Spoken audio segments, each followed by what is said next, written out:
भगवान शिव, विष्णु, ब्रह्मा, शक्ति, राम और कृष्ण सब एक ही हैं। केवल नाम रूप का भेद है, तत्वों में कोई अंतर नहीं। किसी भी नाम से उस परमात्मा की आराधना की जाए, वह उसी सच्चिदानंद की उपासना है। इस तत्व को न जानने के कारण भक्तों में आपसी मतभेद हो जाता है।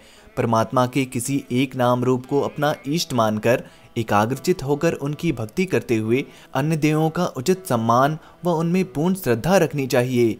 किसी भी अन्य देव की उपेक्षा करना या उनके प्रति उदासीन रहना स्वयं अपने इष्ट देव से उदासीन रहने के समान है। शिव पुराण में कहा गया है कि ब्रह्मा, विष्णु, शिव एक दूसरे से उत्पन्न हुए हैं, एक दूसरे को धारण करते हैं, एक दूसरे के अनुकूल रहते हैं। परंतु यहाँ सवाल यह उठता है कि देवों के देव महादेव भगवान शिव के जन्म से जुड़ा रहस्य क्या है।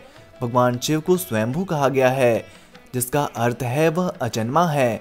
शिव न आदि है और न अंत। भोलेनाथ को अजन्मा और अविनाशी कहा गया है। तो फिर शिव के जन्म से जुड़ा रहस्य क्या है?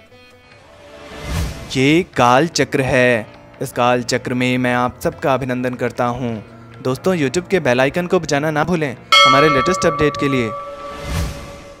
कहा जाता है कि भगवान शिव स्वयंभू हैं, जिसका अर्थ है कि वह मानव शरीर से उत्पन्न नहीं हुए हैं।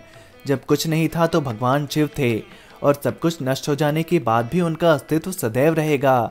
भगवान शिव को आदि देव कहा जाता है, जिसका अर्थ हिंदू माइथोलॉजी में सबसे पुराने देव से है और वह देवों में प्रथम है। दोस्तों, भगवान शिव के जन्म के संबंध में एक कहानी शिव पुराण में वर्णित है।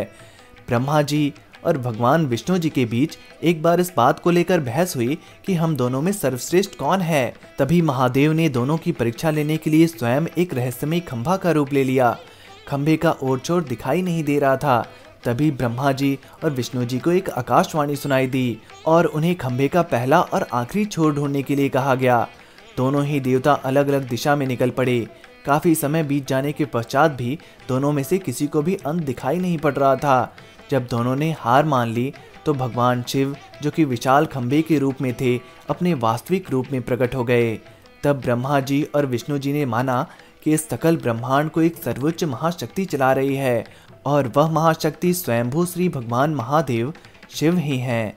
खंभा प्रतीक रूप में भगवान शिव के कभी न खत्म होने वाले स्वरूप ही बाद में शिवलिंग के रूप में पूजा जाने लगा।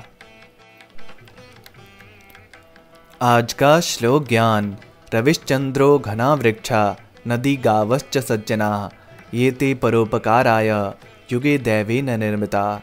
अर्थात सूर्य, चंद्र, बादल, नदी, गाय और सज्जन ये हर एक युग में ब्रह्मा ने परोपकार के लिए निर्माण किए हैं। दोस्तों, भगवान शिव के जन्म से जुड़ी ये कहानी आपको कैसी लगी हमें कमेंट बॉक्स में ज़रूर बताएं और ऐसी ही धार्मिक वीडियोस देखने के लिए हमारे इस चैनल को सब्सक्राइब जरूर करें। धन्यवाद।